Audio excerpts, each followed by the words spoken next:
TV, Nairobi.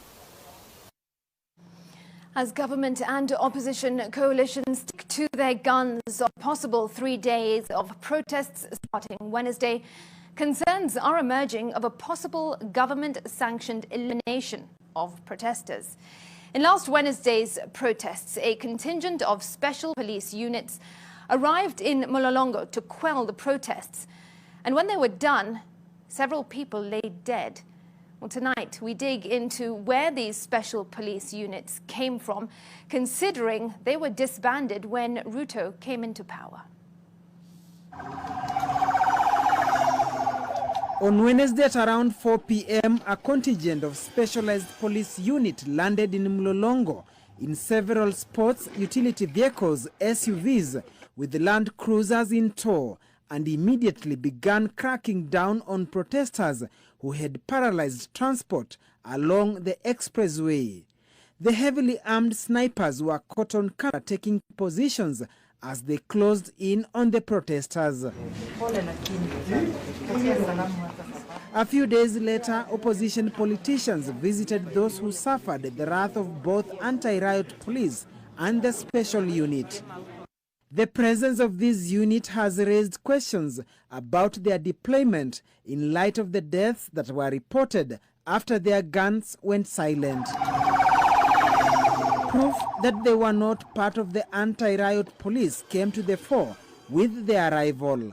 In this footage shared online by Insecurity KE, a number of SUVs are seen arriving in Mlolongo in kamikaze style,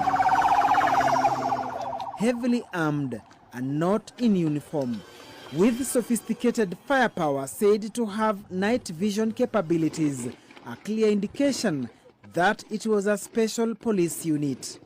With regard to fire and tactical maneuvers, normal anti-riot police will always move in their sections, platoons or company with a commander, and their mode of transport is either a lorry in case of a platoon or Land Cruisers if they are in sections, with each section comprising of 9 officers.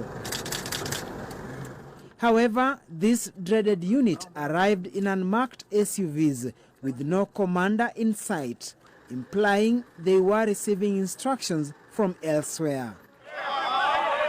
And with the government coming out strongly to say protests will be met with brutal force, opposition leaders now claim a special unit has been established to deal with the protesters.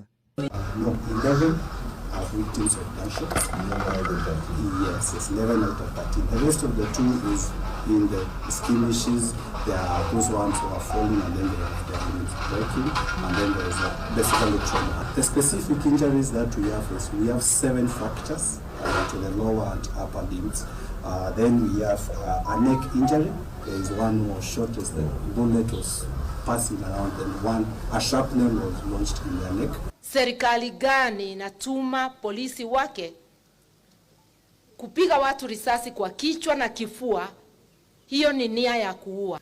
Guard the rule of law with our lives. This is what young men are doing. The right to picket, the right to demonstrate. Article 37 of the Constitution.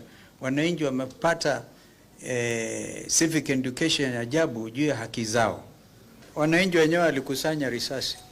I think I'm not an expert, a ballistics expert, but this is from an AK-47 rifle. Ziko hapa. A dispatch from a Kenya Kwanza parliamentary group meeting held at State House stated that as elected leaders, they had unanimously resolved to join forces with the police come Wednesday to protect property and businesses from being destroyed by Azimio protesters. Given that President William Ruto disbanded all special police units when he came into power, the question arising is who are these heavily armed individuals in Mlolongo with specialized assault rifles. Polisi wakabadilika wakawa ni watu wa kuwaua Wakenya badala ya kuwalinda. Tumevunja ile ilikuwa inaitwa special sijui nini ya police ambayo ilikuwa inaua Wakenya kiholela. That is the history we want to forget.